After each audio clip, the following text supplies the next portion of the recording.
My original plan on this hike was to hike 25 miles on Skyline Ridge in the Pecos Wilderness, camping 2 nights on the ridge. But because of fire restrictions, the area was closed. Instead, my son Garret and I decided to hike some peaks near Latir Lakes in the Latir Wilderness in northern New Mexico.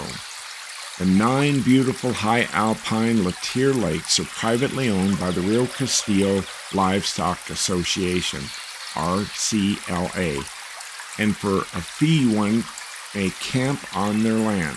The Latir Wilderness borders the Rio Castillo Livestock Association and is on National Forest land. We left at 5:30 in the morning on Friday, June 26, 2011. We headed to northern New Mexico, past Taos to the town of Costilla, then headed east until we reached RCLA land. To make it all the way to the lakes requires a 4-wheel drive vehicle. A couple of miles before our camp, we saw a bear as it ran. It almost looked like a cartoon animal. There are 9 lakes, and we stayed at the lake at the end of the road. 6 more lakes were up ahead. We stayed in the exact spot I camped 6 summers ago with my wife and 4 daughters.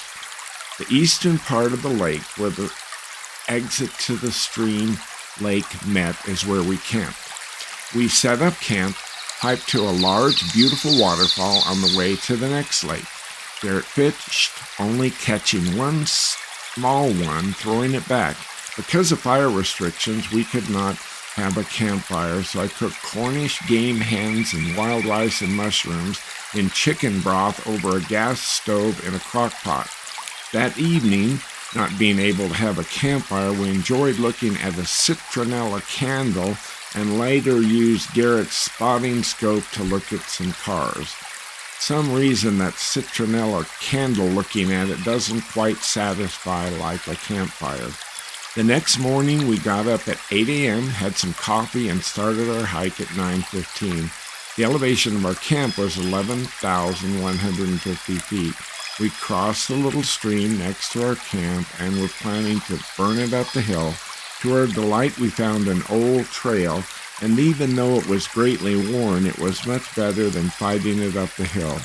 We made the ridge and headed towards peak 12,165. We arrived there at 10:30 after traveling 1.2 miles. We went back down to the ridge, then up to Baldy Cabin Peak, elevation 12,116, arriving there at 11:30 a.m. after traveling 2.6 miles. We hiked to the south until we reached Baldy Mountain, elevation 12,046 at 12:20 after traveling 3.7 miles. This is called Baldy Mountain, the lesser. There's a great big Baldy Mountain at the edge of Philmont Scoutland that is the most typically thought of in New Mexico when Baldy Mountain is mentioned. The views were spectacular the entire hike. We hiked back to the ridge, followed the old trail back to the camp. We arrived back at 2 p.m. after hiking 4 hours and 45 minutes, 5.8 miles. Our up-down elevation gain was 1,748 feet. We took a nap. Garrett fished, only catching one that he threw back, and had a wonderful beef fajita dinner. Not being able to have a campfire, we watched the citronella candle and went to bed. Most of our trip was very windy. The next morning, we got up at 6:15 a.m., had coffee, packed up, and left at 7:45 to return back to Albuquerque. Driving back, we saw another bear, which I was able to get a picture of. Then we arrived back home right at noon.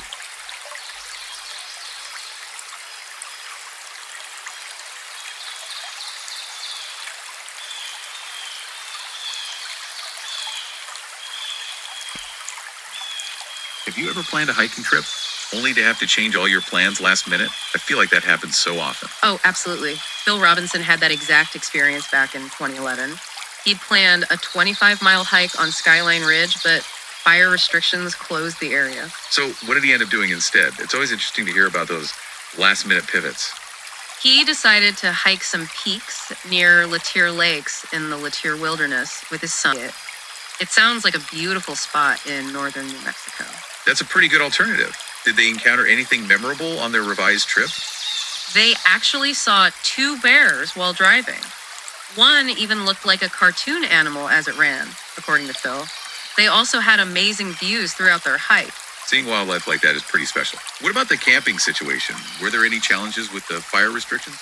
Yeah, because of the fire restrictions, they couldn't have a campfire, so Phil cooked Cornish game hens and wild rice on a gas stove, and they enjoyed looking at a citronella candle instead. That's resourceful. So how was the actual hike itself on Baldy Cabin Peak? They hiked almost 5 3/4 miles, reaching Baldy Cabin Peak at an elevation of 12,116 feet. They even found an old, worn trail, which made the ascent much easier. Finding an unexpected trail that's like a little bonus on a hike sounds like a successful trip, despite the initial change of plans. It really does.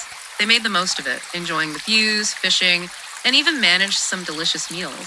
It just goes to show you can still have a great adventure, even if things don't go exactly as planned. Absolutely. Flexibility is key in the outdoors. What a journey.